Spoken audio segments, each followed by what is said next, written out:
الحمد لله نحمده ونستعينه ونستغفره ونستهديه ونعوذ بالله من شرور أنفسنا ومن سيئات أعمالنا من يهده الله فلا مضل له ومن يضلل فلا هادي له وأشهد أن لا إله إلا الله وحده لا شريك له وأشهد أن محمدًا عبده ورسوله فإن أصدق الحديث كتاب الله وخير الهدي هدي محمد صلى الله عليه وسلم وشر الأمور محدثاتها وكل محدثة بدعة وكل بدعة ضلالة وكل ضلالة في النار.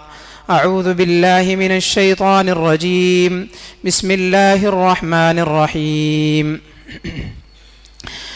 يا أيها الذين آمنوا اتقوا الله حق تقاته ولا تموتن إلا وأنتم مسلمون.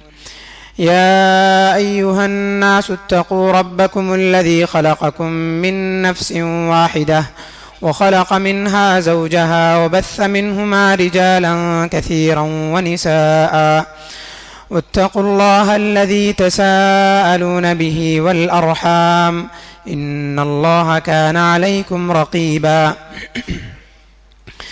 يا أيها الذين آمنوا اتقوا الله وقولوا قولا سديدا يصلح لكم أعمالكم ويغفر لكم ذنوبكم ومن يطع الله ورسوله فقد فاز فوزا عظيما.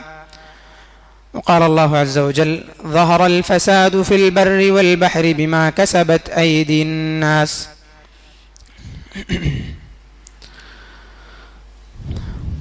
محترم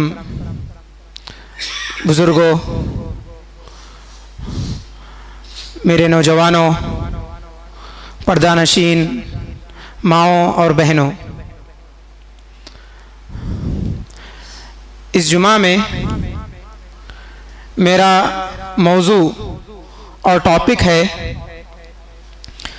مصیبت اور آزمائش ایک جائزہ.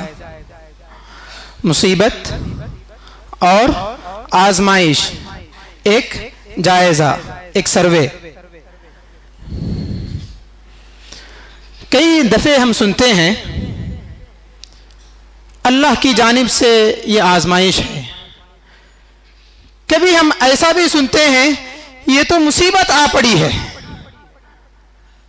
کیا کبھی ہم نے غور کیا، سوچا کہ مصیبت کیا ہے یہ اور آزمائش کیا ہے؟ کیا یہ دونوں ایک ہیں یا یہ دونوں الگ الگ چیزیں ہیں؟ آئیے میں بتاتے چلوں.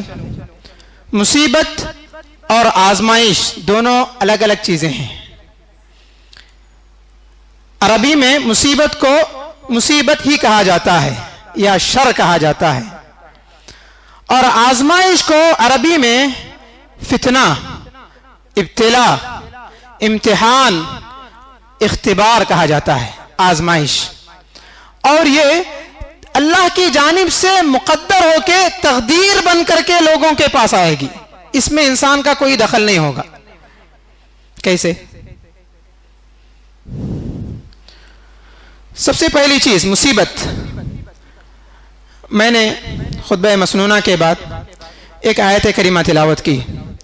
اللہ رب العالمین اس میں ارشاد فرماتے ہیں دنیا میں زمین پر فساد پھیل رہا ہے یا پھیل چکا ہے یا پھیلے گا تمہارے بدعمالیوں کی سبب سے، تمہارے بد عملوں کے نتیجے میں. تم غلط کام کرو گے تو زمین میں فساد پھیلے گا، مصائب آئیں گی، پریشانیاں اور تکلیفیں آ کر کے گھنیں گی. عمر رضی اللہ عنہ کے پاس ایک چور لایا گیا پکڑ کے. چور بڑا سا ہوشیار نظر آ رہا تھا. اس نے کہا اے عمر آپ میرا ہاتھ کیوں کاٹ رہے ہو؟ چوری کرنا تو تقدیر میں تھا، میں چوری کر دیا۔ عمر رضی اللہ عنہ نے کہا آپ کا ہاتھ کاٹنا بھی تقدیر میں لکھا ہوا ہے۔ غلط کام کر کے اس کا جو نتیجہ آنے والا ہے اس کا تعلق تقدیر سے اور آزمائش سے نہیں ہے، تمہارے کرتوتوں کا وہ نتیجہ ہے۔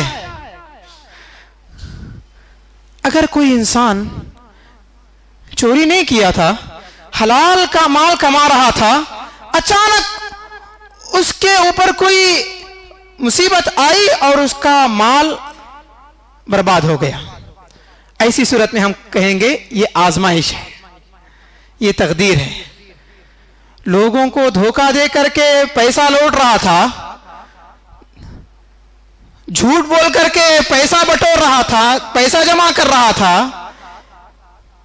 اوریجنل مال کی جگہ ڈپلیکیٹ بیچ رہا تھا، ایک دن اس کا دکان بند ہو گیا۔ اللہ کی طرف سے یہ آزمائش ہے، یہ نہیں ہے، یہ خطرے کی گھنٹی ہے جو تمہارے سر پہ منڈلا رہی ہے۔ یہ جھوٹ بولنا چھوڑ دے، دھوکہ دینا چھوڑ دے، غلط کام کرنا چھوڑ دے، تمہارا کام صحیح چلے گا۔ یہ مصیبت ہوگی، آزمائش نہیں ہوگی، اپنے کرتوتوں کا وہ نتیجہ ہوگا۔ انسان غلط کام کرے، اس کے نتیجے میں کوئی چیز آئے تو وہ مصیبت ہے، اللہ کی جانب سے وہ ایک وارننگ، آگاہی اور خطرے کی گھنٹی ہے، انسان سنبھل جا۔ اس سے بچنے کے کیا کیا طریقے ہیں؟ مصیبت سے بچنے کے دو طریقے اسلام میں ذکر کیے گئے ہیں۔ پہلا طریقہ ہے اللہ رب العالمین کا شکر گزار بننا، شکر بجا لانا۔ کیا معنی شکر بجا لانا؟ اے اللہ تیرا شکر ہے، یہ کہنا بھی، اس کے ساتھ ساتھ دو اور چیزیں بھی کرنا ہے۔ انسان، اللہ نے جو مال ہاتھ میں، اللہ نے انسان کو جو مال دیا ہے اس مال کو صحیح جگہ خرچ کرنا۔ اگر دکان ہے صحیح بول کر کے بیچنا، دھاندلی نہیں کرنا، جھوٹ موٹ بول کر کے مال بک جائے کیسے بھی، ایسے کام میں نہیں کرنا، صبر کرنا۔ اللہ ضرور آپ کا مال فروخت کروائے گا اور اس مال میں جو پیسہ آیا ہوا ہے اس میں برکت دے گا۔ جو نعمت اللہ نے آپ کو دی ہے اس نعمت کا صحیح استعمال کرنا یہ شکر گزاری ہے۔ اللہ رب العالمین ارشاد فرماتے ہیں لَإِن شَكَرْتُمْ لَأَزِيدَنَّكُمْ وَلَإِن كَفَرْتُمْ إِنَّ عَذَابِي لَشَدِيدٌ۔ اگر تم شکر گزار بنو گے، میری دی ہوئی نعمت کا استعمال صحیح طور پر کرو گے، پراپر وے پہ اس کو تم یوٹیلائز کرو گے، تو اللہ تعالیٰ کہتے ہیں لَأَزِيدَنَّكُمْ، میں اور بڑھاؤں گا، آپ کی نعمت میں بڑھاؤں گا، اضافہ کروں گا۔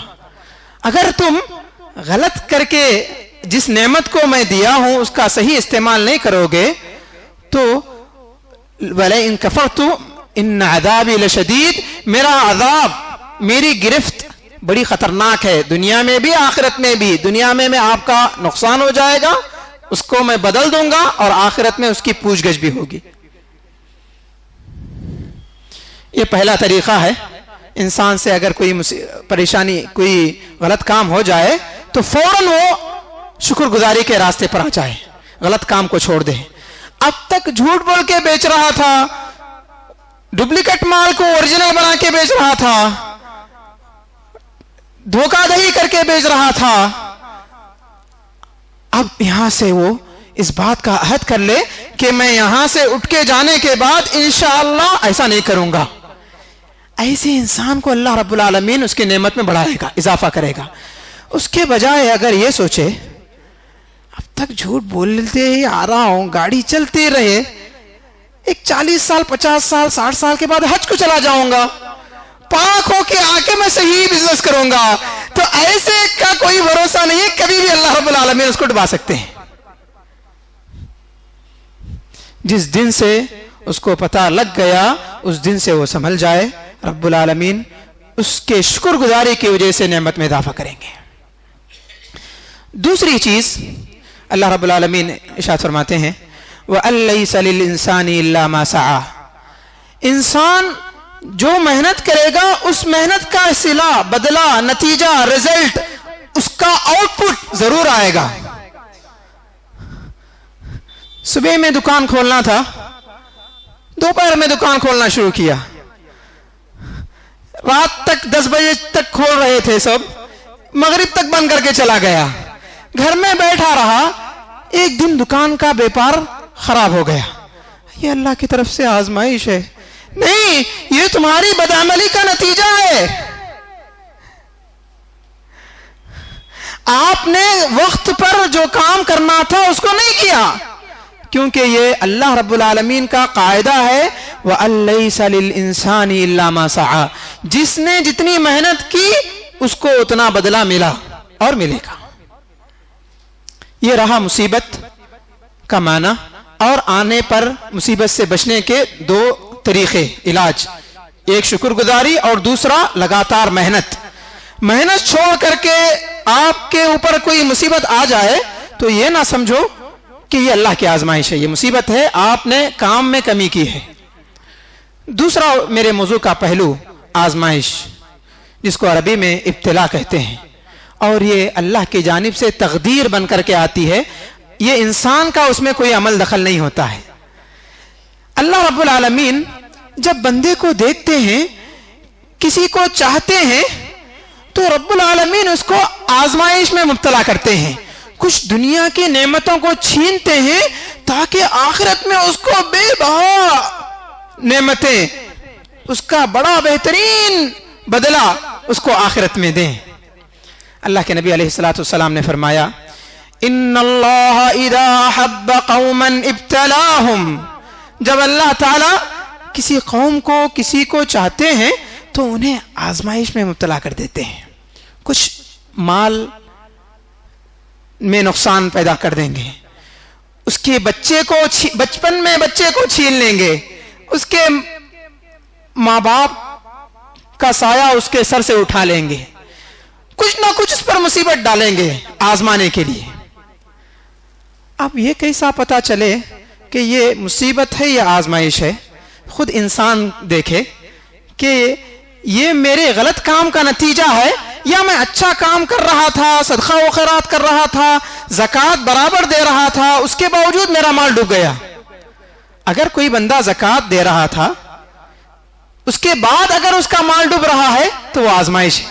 زکوٰۃ نہیں دے رہا تھا, لوگوں کا مال کا جو حق ہے, پڑوسیوں کا, رشتہ داروں کا نہیں دے رہا تھا, غلط کام کر کے, غلط بول کر کے پیسہ کمایا تھا اور مال ڈوب گیا, تو سمجھو یہ مصیبت ہے, آزمائش نہیں ہے.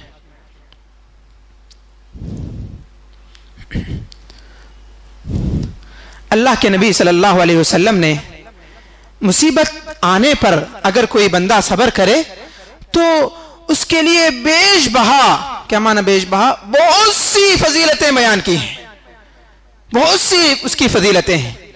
پہلی فضیلت اس کی یہ ہے, اگر کسی انسان کے اوپر مصیبت آئے اور اس کا بچہ بچپن میں بچے اس کے مر جائیں, اس کا اگر کوئی بچہ مر جاتا ہے, بچے مر جاتے ہیں بچپن میں, اللہ کے نبی صلی اللہ علیہ وسلم نے اس کے لیے جہنم سے دور رکھ کر کے جنت میں داخلے کی خوشخبری سنائی ہے. حدیث کیا ہے؟ حدیث یہ ہے, عن ابی سعید الخدری رضی اللہ عنہ قال قال رسول اللہ صلی اللہ علیہ وسلم ما من امرأة تقدم بین یدیها من ولدها ثلاثة إلا كان لها حجابا من النار وقالت امرأة منهن يا رسول الله واثنين قال واثنين متفق علیہ. ابو سعید خدری رضی اللہ عنہ کہتے ہیں اللہ کے نبی صلی اللہ علیہ وسلم نے فرمایا اگر کسی انسان کے بچپن میں 3 چھوٹے چھوٹے اس کے لختے جگر ایک کے بعد دیگرے اس کی آنکھوں کے سامنے فوت ہو گئے اور اس نے صبر کیا,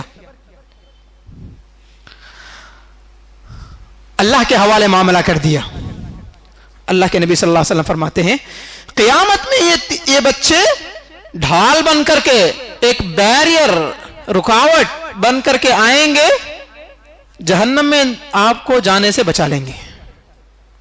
وہاں پر ایک عورت تھی, اس نے کہا اللہ کے رسول اگر کسی کے 2 بچے بچپن میں فوت ہو جائے تو اس کے لیے بھی یہ خوشخبری ہے؟ تو اللہ کے نبی صلی اللہ علیہ وسلم نے فرمایا 2 بچے بھی ہوں تو اس کے لیے خوشخبری ہے. صرف 2 بچے نہیں, ایک دوسری حدیث ہے, آپ کا دل خوش ہو جائے گا. اللہ کے نبی صلی اللہ علیہ وسلم فرماتے ہیں عن ابن عباس رضی اللہ عنہ قال قال رسول اللہ صلی اللہ علیہ وسلم من كان له فرطان ادخله الله بهما الجنة. قالت عائشة يا رسول الله ومن كان له فرط واحد؟ قال ومن كان له فرط واحد يا موفقة. قالت عائشة يا رسول الله ومن ليس له فرط؟ فقال أنا فرط أمتي لن يصابوا بمثلي. رواه الترمذي وحسنه. ابن عباس رضی اللہ عنہ فرماتے ہیں اللہ کے نبی صلی اللہ علیہ وسلم نے فرمایا اگر کسی کے بچپن میں 2 لخت جگر کا انتقال ہو گیا, بچپن میں اس کے 2 بچے مر گئے, اللہ نے اس کو چھین لیا, ان 2 بچوں کو چھین لیا, تو ان دونوں بچوں کے بدلے میں قیامت میں اللہ تعالیٰ اس کو جنت میں داخل کریں گے. عائشہ رضی اللہ عنہا کہتی ہیں اے اللہ کے رسول اگر کسی کا ایک بچہ مر گیا ہو تو کیا اس کے لیے بھی یہ انعام اور فضیلت ہے؟ اللہ کے نبی صلی اللہ علیہ وسلم فرماتے ہیں اگر ایک بچہ بھی مر جائے اللہ آپ کو صحیح بات کی طرف رہنمائی کرے, یقیناً ایک بچہ بھی اگر کسی کا مرتا ہے تو اس کے لیے خوشخبری ہے. عائشہ رضی اللہ عنہا بڑی فقیہہ تھی, دینی علم کو بہت گہری انداز میں جانتی تھی. وہ کہتی ہیں اے اللہ کے نبی صلی اللہ علیہ وسلم اگر کسی کو بچے ہی نہیں ہوئے ان کا کیا کرنا ہے, یا بچے ہوئے بڑے ہو گئے اس میں سے کسی کا صحیح سالم نکلے کسی کا انتقال نہیں ہوا تو ان کا کیا کرنا ہے, ان کے لیے کیا فضیلت ہے؟ دیکھیے عائشہ رضی اللہ عنہ کا فقہ دیکھیے, سوچ دیکھیے. اللہ کے نبی صلی اللہ علیہ وسلم فرمایا ایسے لوگ جن کے بچے ہی نہیں ہوئے یا ہوئے اور صحیح سالم پروان چڑھے بڑے ہوئے, قیامت میں تو ان کا سفارشی ضرور بنوں گا اور میری سفارش سے جتنے لوگ جائیں گے اتنے اور کوئی نہیں جائیں گے. اس کو امام ترمذی نے روایت کیا ہے اور یہ حدیث حسن ہے. دوسرا فائدہ صبر کرنے کا مصیبت آنے پر یہ ہے قیامت میں اللہ رب العالمین جب جنت و جہنم کا فیصلہ کر دیں گے, جنتی جنت میں چلے جائیں گے, جہنمی جہنم میں چلے جائیں گے, تب جنت میں چھوٹے چھوٹے بچے ہوں گے, وہ بھاگتے بھاگتے آئیں گے اللہ رب العالمین کے پاس کھڑے ہو جائیں گے. عن ابي هريره رضي الله عنه قال قال رسول الله صلى الله عليه وسلم صغارهم دعاميس الجنه يلقى احدهم اباه او ابويه فياخذ بثوبه كما انا اخذ بصنفه ثوبك هذا. چھوٹے چھوٹے بچے آئیں گے اور کہیں گے اے اللہ ہم جنت میں نہیں جائیں گے, جنت و جہنم کا فیصلہ ہو گیا ہے, جنتی جنت میں چلے گئے. بچے آگے کھڑے ہو جائیں گے, جنت میں جانے سے انکار کریں گے, یہاں تک کہ ہر بچہ اپنے ماں باپ کو تلاش کرے گا کہاں جہنم میں ہے, ان کا کپڑا پکڑ کر کے جنت میں داخل ہوگا. اللہ کے نبی صلی اللہ علیہ وسلم مثال دے کے کہتے ہیں ایسے ہی جنت میں داخل ہوگا. ایک صحابی کا کپڑا پکڑ کے کہتے ہیں ایسے ہی داخل ہوگا جیسے میں نے آپ کا کپڑا پکڑ کر کے پکڑا ہوا ہے. یہ اس کی فضیلت ہے. ایک دوسری روایت میں ہے یقال للولدان, چھوٹے بچوں سے کہا جائے گا ادخلوا الجنت فیأبون فیقولون لا حتی يدخل آباؤنا وامہاتنا. دوسری روایت میں بچوں سے کہا جائے گا آپ سب مل کر کے جنت میں چلے جاؤ. وہ ڈٹ کے کھڑے ہو جائیں گے اللہ کے پاس, کہیں گے اے اللہ نہیں, یہاں تک کہ ہمارے والدین بھی جنت میں چلے جائیں تب تک ہم نہیں جائیں گے. اللہ کے نبی صلی اللہ علیہ وسلم ایک جملہ نقل کرتے ہیں, بڑی غور کی ہے, آپ غور سے سنیں.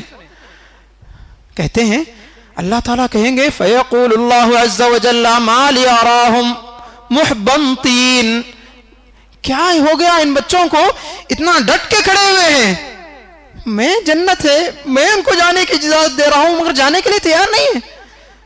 پھر اللہ رب العالمین ان کو ان کے والدین ماں باپ کے ساتھ جنت میں داخل کر دیں گے. اگر کسی کی مصیبت آئے اور اس مصیبت پر وہ صبر کرے اللہ رب العالمین اس کے بدلے اس کو جنت دیتے ہیں. اگر میں اس لیے بچوں سے اس کی مثال شروع کیا، انسان کا مال ضائع ہوتا ہے، مال چلا جاتا ہے تو اتنا غم نہیں ہوتا ہے. اگر اولاد چلی جاتی ہے، جان چلی جاتی ہے تو انسان بڑا پریشان ہوتا ہے.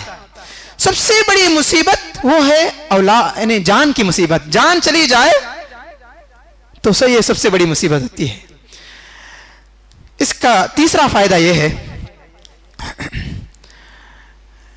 اللہ کے نبی علیہ الصلوۃ والسلام نے فرمایا کہ انسان کو مصیبت آتی ہے، کبھی بچہ چھن جاتا ہے، مال چھن جاتا ہے، پریشانیوں پہ پریشانی آتی ہے. وہ راستے میں بازار میں چل رہا ہے، اس کا دماغ کام نہیں کر رہا ہوتا ہے. اللہ کے نبی صلی اللہ علیہ وسلم نے فرمایا یہ ایسی صفت ہوگی کہ وہ زمین پر چل رہا ہوگا، جنتیوں کی صفت لے کر کے وہ اہل جنت میں سے ہوگا، ایک بھی گناہ اس کے اوپر نہیں ہوگا. حدیث کیا ہے؟ حدیث میں عن سعد بن ابي وقاص رضي الله عنه قال قال رسول الله صلى الله عليه وسلم جاء رجل الى النبي صلى الله عليه وسلم وقال. سعد بن ابي وقاص کہتے ہیں ایک آدمی اللہ کے نبی صلی اللہ علیہ وسلم کے پاس آیا اور اس نے کہا اے اللہ کے رسول من هم اشد الناس بلاء، سب سے زیادہ تکلیفیں کس کو آتی ہیں؟ اللہ کے نبی صلی اللہ علیہ وسلم فرمایا اشد الناس بلاء الانبیاء ثم الامثل فالامثل. سب سے زیادہ مصیبت، تکلیف، پریشانی اگر کسی کو آتی ہے تو وہ نبی ہیں، اور نبی کے بعد جو ان کے برابر ایمان میں قریب ہوں گے ان کو آتے رہے گی. جو پکا سچا مومن ہوگا اس کو آئے گی. یبتلی الرجل بحسب دینہ ان کان دینہ صلبا اشتد بلاؤہ. انسان کی مصیبت، انسان کو آزمائش اس کے ایمان کے حساب سے آئے گی. اگر اس کا ایمان پختہ ہوگا تو اللہ رب العالمین اس کو مصیبت پر مصیبت. دیکھتے ہیں کہ کبھی پیسہ چھن گیا ہے، پیسہ لٹ گیا ہے، پیسہ برباد ہو گیا، دکان لٹ گیا، یعنی بچے انتقال ہو گئے، گھر میں کچھ پریشانی آ گئی، فلاں پریشانیوں میں جب جکڑتا جائے گا تو مان لو آپ صحیح ہیں، سچے ہیں تو یہ آزمائش ہے. آپ نیک ہیں، اللہ تعالیٰ کی نافرمانی نہیں کر رہے ہیں تو آپ خوش ہو جائیے. اللہ آپ کو چاہتا ہے، جیسا کہ میں نے پہلی حدیث میں آپ کو بتایا. اللہ جب کسی بندے کو چاہتے ہیں تو اس کو آزمائش دیتے ہیں. یہ محبت کی علامت ہے. ایک چھوٹے سے جملے میں اس کو میں سمجھاتا ہوں. اسی طوطے کو پکڑا جاتا ہے، پنجرے میں رکھا جاتا ہے جس سے محبت ہوتی ہے، جس سے کوئی لگاؤ نہیں ہوتا ہے اسے اڑا دیا جاتا ہے. اللہ رب العالمین اس بندے کو آزمائش میں مبتلا کرتے ہیں جس کو وہ چاہتے ہیں. وَإِن كَانَ فِي دِينِهِ رِقَّةً يُبْتَلَى عَلَى حَسَبِ دِينِهِ. اگر اس کے دین میں اتنی مضبوطی نہیں ہے تو اللہ رب العالمین اس کو اسی قدر جتنا اس کے اندر ایمان ہے اسی قدر اس کو آزمائش میں مبتلا کرتے ہیں. جو جملہ میں آپ کو کہنے جا رہا ہوں وہ یہ ہے حَتَّى يَمْشِيَ عَلَى الْأَرْضِ وَلَيْسَ عَلَيْهِ خَطِيئَةٌ. یہاں تک کہ وہ مصیبتوں میں گر کر کے زمین پہ چل رہا ہوتا ہے، پراگندہ، عقل کام نہیں کر رہی ہوتی ہے، سمجھ میں نہیں آتا ہے. اللہ کے نبی صلی اللہ علیہ وسلم فرماتے ہیں اس کے اوپر ایک بھی گناہ نہیں ہوگا. لیس علیہ ولا خطیئہ، ایک گناہ بھی اس کا نہیں ہوگا، سب معاف کر دیے گئے ہوں گے. جو نیکیاں اس نے کیا ہوگا وہی، اور بغیر کسی گناہ کے. یہ اس کا مصیبت پر صبر کرنے کا ایک بڑا فائدہ ہے. اس کا چوتھا فائدہ یہ ہے آزمائش آنے سے پہلے اللہ رب العالمین جو نعمت آپ کو دیتا ہے، آزمائش کے بعد جب وہ نعمت چھن جاتی ہے تو بعد میں اللہ رب العالمین اس سے بہتر بدلہ آپ کو دیتے ہیں. مان لو اگر اللہ نے آپ کو آپ کے مال میں نقصان دے دیا، آپ کا مال لٹ گیا، آپ کا کاروبار ڈھپ پڑ گیا، اس آزمائش کے بعد اگر آپ صبر کریں گے، شرط یہ ہے کہ صبر کریں گے اور ایمان رکھیں گے، اللہ جو نعمت آزمائش سے پہلے تھی اس سے بہترین نعمت آپ کو دے دے گا. اس کی کیا دلیل ہے؟ عن ام سلمة رضی اللہ عنہا قالت قال رسول الله صلى الله عليه وسلم ما من مسلم تصيبه مصيبة وقال ما أمر الله به إنا لله وإنا إليه راجعون اللهم آجرني في مصيبتي واخلف لي خيرا منها إلا أخلف الله خيرا منها. ام سلمہ رضی اللہ عنہا کہتی ہیں میرے شوہر ابو سلمہ کا انتقال ہو گیا، میں بڑی غمزدہ اور غم میں ڈوبی ہوئی تھی. اللہ کے نبی صلی اللہ علیہ وسلم نے یہ حدیث بیان کی، کہا اگر کوئی مسلمان مصیبت آنے پر صبر کرے اور اپنے زبان سے وہ الفاظ نکالے جس کا اللہ نے حکم دیا ہے، ہم یہ چیز جو اللہ نے چھینی ہے لے لی ہے یہ تو دور کی بات ہے، ہم بھی اللہ کے ہیں، اللہ ہی کی طرف لوٹ کر کے جانے والے ہیں.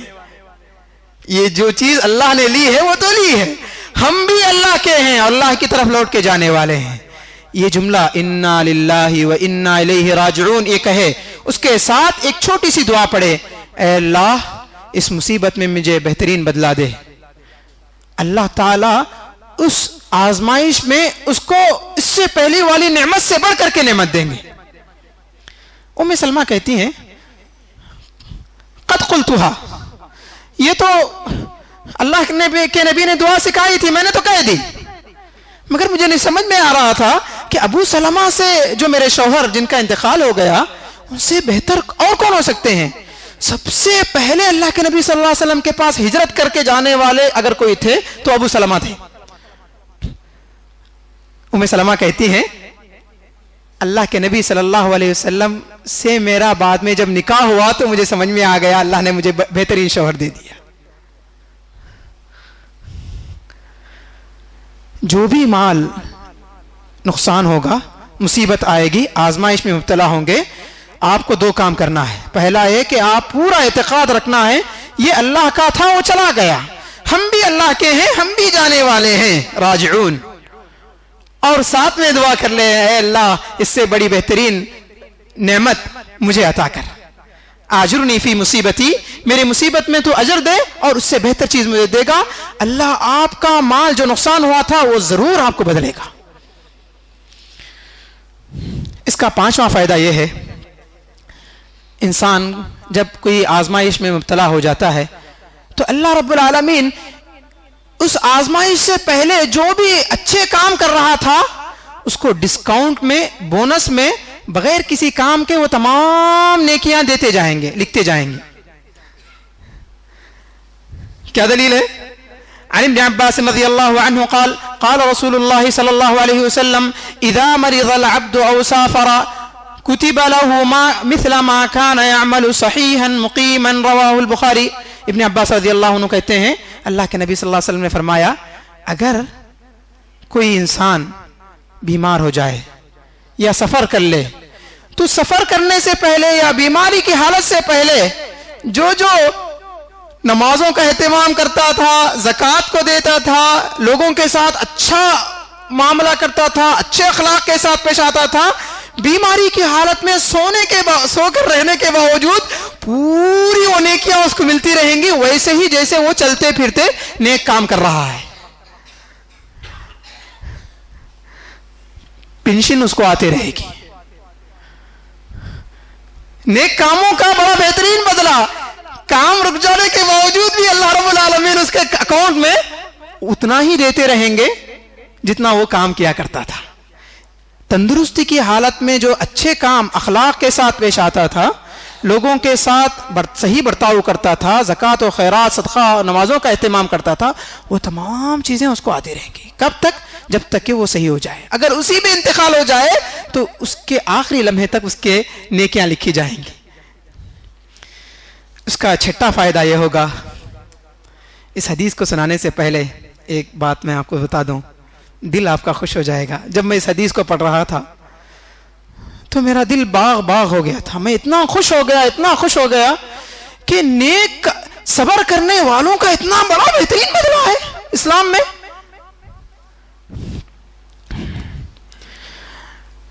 حدیث کیا ہے؟ حدیث یوں ہے، عن ابن عباس رضی اللہ عنہ قال قال رسول اللہ صلی اللہ علیہ وسلم یؤتى بالشہید یوم القیامت فینصب له الحساب قیامت میں اللہ کی راہ میں جو شہید ہوا تھا اس کو لایا جائے گا، اور اس کا یہ ایک حساب و کتاب ہوگا، نیکیاں مقرر ہوں گی، وہ نیکیاں اللہ تعالیٰ اس کو دے دیں گے. ثم یؤتی بالمتصدق فینصب له الحساب، پھر صدقہ و خیرات کرنے والے کو لایا جائے گا، اس کا ایک خاص اجر ہوگا، خاص نیکی ہوگی، وہ نیکیاں اٹھا کر کے اللہ تعالیٰ دے دیں گے.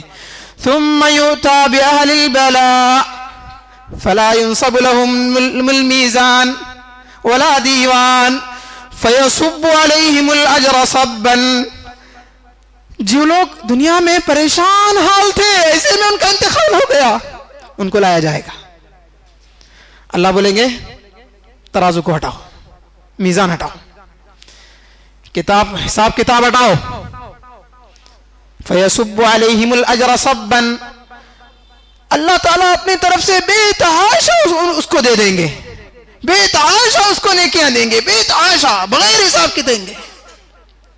اسی کو اللہ رب العالمین ارشاد فرماتے ہیں انما یوفی الصابرون اجرهم بغیر حساب. صبر کرنے والے مصیبتوں پر ان کو تو بغیر حساب کے جنت میں نیکیاں ملنے والی ہیں، بدلہ ملنے والا ہے.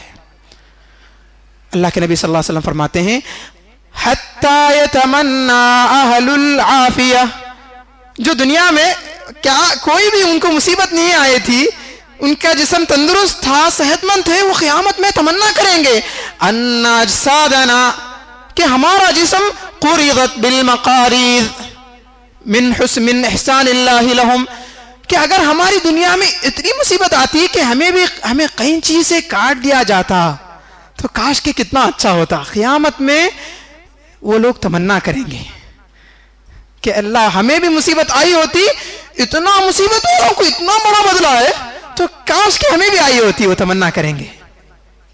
اس حدیث کو امام طبرانی نے کبیر میں اپنی کتاب کبیر میں روایت کیا ہے، اور اس حدیث کا درجہ حسن ہے. اس کا معنی یہ ہرگز نہیں ہے کہ انسان مصیبتیں لے کے اپنے سر پہ ڈال لے، خواہ مخواہ علاج نہ کرائے، پریشانی میں اپنے آپ کو جھونک لے، یہ معنی نہیں ہے. یہ صوفیوں کے نزدیک معنی ہے. صوفیہ اور جن کو جو دنیا سے بیزار لوگ تھے، ایسے لوگ جن کو سنیاسی کہتے ہیں، سنیاسی لوگ اپنے آپ کا حلیہ بگاڑ کے، پریشانیوں میں گر کے، جنگلوں میں بیٹھ کر کے گزارا کرتے تھے. یہ معنی اسلام کا نہیں ہے، اس حدیث کا یہ معنی نہیں ہے. جب آپ کو پریشانی آ جائے تب صبر کرنے کا یہ معنی ہے، تب یہ صبر کرنے کا معنی ہے. آ جائے تو صبر کر لیں، آنے سے پہلے اس کی خواہش نہ کریں. کیوں؟ اللہ کے نبی صلی اللہ علیہ وسلم نے فرمایا وَاسْأَلُوا اللَّهَ الْعَافِيَةَ اللہم انی اسألک العفو والعافیہ. اللہ کے نبی صلی اللہ علیہ وسلم نے فرمایا کہ آپ عافیت طلب کرو، آپ عافیت طلب کرو. یہ کچھ چیدہ باتیں تھی آزمائش سے متعلق اور مصیبت سے متعلق. رب العالمین ہمیں اسلام کو سمجھنے اور اس پر عمل کرنے والا بنائے. اقول قولی هذا واستغفر الله لي ولكم ولسائر المسلمين من كل ذنب واستغفروه انه هو الغفور الرحيم.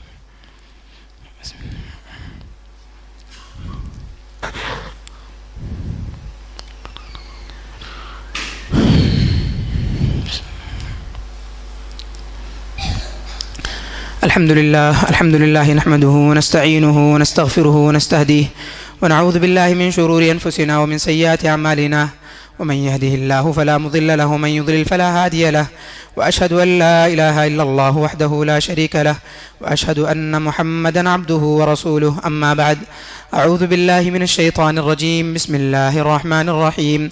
إن الله وملائكته يصلون على النبي يا أيها الذين آمنوا صلوا عليه وسلموا تسليما. اللهم صل على محمد وعلى آل محمد كما صليت على إبراهيم وعلى آل إبراهيم إنك حميد مجيد.